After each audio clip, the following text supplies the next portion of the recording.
Hello friends, मेरे YouTube channel study point 81 में आपका स्वागत है। आज के इस वीडियो में हम लोग फिशर का मुद्रा का परिमाण सिद्धांत को देखेंगे। अब हम लोग आज के टॉपिक की ओर चलते हैं। फिशर के मुद्रा के परिमाण सिद्धांत को नकद लेन देन दृष्टिकोण भी कहते हैं। मुद्रा के परिमाण सिद्धांत की सबसे पहले आधुनिक एवं विस्तृत व्याख्या करने का श्रेय अमेरिकन अर्थशास्त्री इरविंग फिशर को है, जिन्होंने मुद्रा के परिमाण सिद्धांत को 1911 में प्रकाशित अपनी पुस्तक the purchasing power of money में दिया था।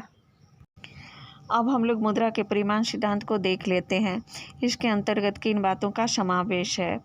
मुद्रा का परिमाण सिद्धांत मुद्रा की मात्रा, सामान्य कीमत स्तर और मुद्रा के मूल्य के बीच के संबंध को परिमाण सिद्धांत की सबसे पहले आधुनिक एवं विस्तृत व्याख्या के मुद्रा के परिमाण सिद्धांत की व्याख्या को देख लेते हैं। इरविंग फिशर मुद्रा के परिमाण सिद्धांत के अनुसार मुद्रा के परिमाण सिद्धांत को 1911 में प्रकाशित अपनी और सेवाओं का मूल्य भी पहले की अपेक्षा दुगना हो जाएगा था और मुद्रा का मूल्य आधा हो जाएगा। और यदि मुद्रा की मात्रा आधी कर दी जाए तो वस्तुओं और सेवाओं का मूल्य भी आधा हो जाएगा और मुद्रा का मूल्य दुगना हो जाएगा।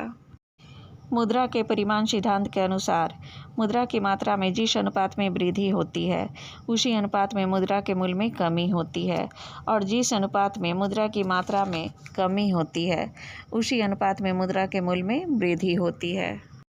मुद्रा के परिमाण सिद्धांत की व्याख्या करने पर निष्कर्ष यह निकलता है कि मुद्रा की मात्रा और कीमत स्तर में प्रत्यक्ष अनुपातिक संबंध होता है और मुद्रा की मात्रा और मुद्रा के मूल्य में विपरीत अनुपातिक संबंध होता है।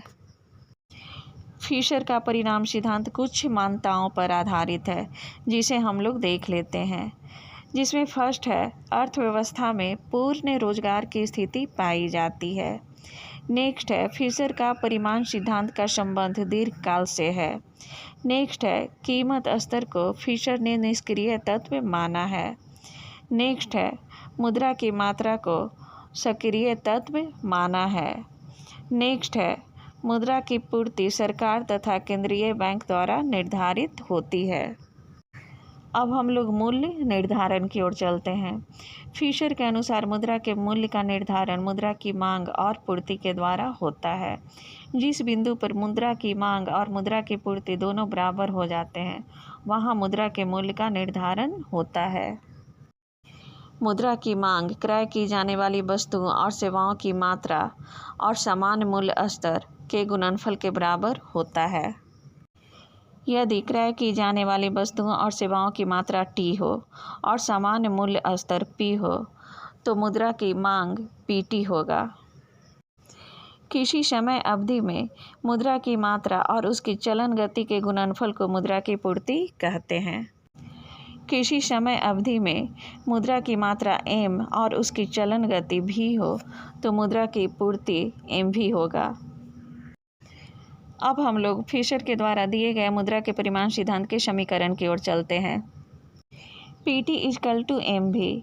PT यहाँ मुद्रा की मांग है और एम भी मुद्रा की पूर्ति है, इसीलिए P इजकल टू एम भी अपॉन टी होगा।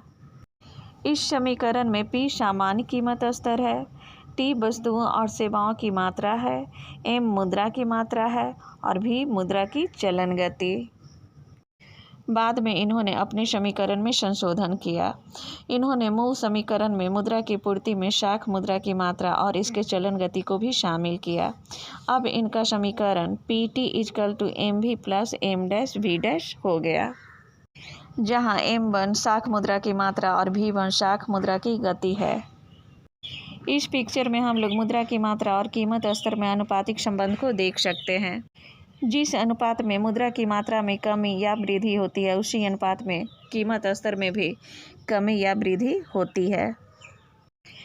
जब मुद्रा की मात्रा घटकर M1 से M2 हो जाता है तो कीमत स्तर भी घटकर P1 से P2 हो जाता है। इस फिगर में हम लोग मुद्रा की मात्रा और मुद्रा के मूल्य में विपरीत अनुपातिक संबंध को देख सकते हैं। जब मुद्रा की मात्रा M1 हो तो मुद्रा का मूल्य P1 हो जाता है, और जब मुद्रा की मात्रा बढ़कर M2 हो जाता है तो मुद्रा का मूल्य घटकर P2 हो जाता है। जब मुद्रा की मात्रा बढ़कर M2 से M3 हो जाता है तो मुद्रा का मूल्य भी घटकर P2 से P3 हो जाता है। इस प्रकार इस फिगर में हम लोग देख रहे हैं कि जैसे जैसे मुद्रा की मात्रा में वृद्धि होती जाती है वैसे वैसे मुद्रा का मूल्य घटते जाता है, और जैसे जैसे मुद्रा की मात्रा में कमी होती जाती है वैसे वैसे मुद्रा के मूल्य में वृद्धि होती जाती है। अब हम लोग फिशर के परिमाण सिद्धांत की आलोचनाओं को देख लेते हैं, जिसमें से फर्स्ट है अवास्तविक मान्यताएं।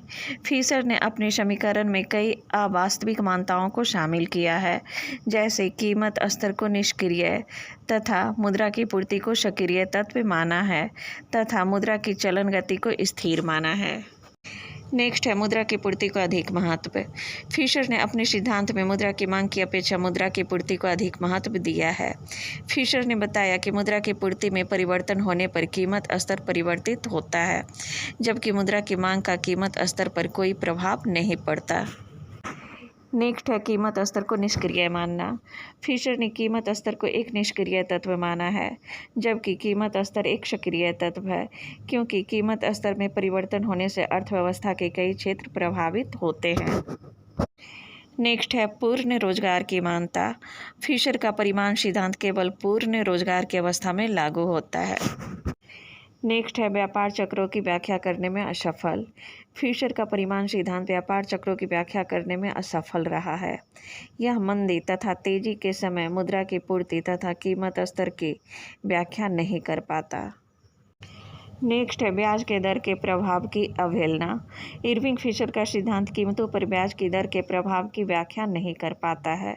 ब्याज की दर में कमी होने से निवेश बढ़ता है, रोजगार बढ़ता है, जबकि ब्याज की दर में वृद्धि होने से निवेश में कमी होती है। इसी के साथ मेरा आज का टॉपिक फिशर का मुद्रा का परिमाण सिद्धांत समाप्त होता है।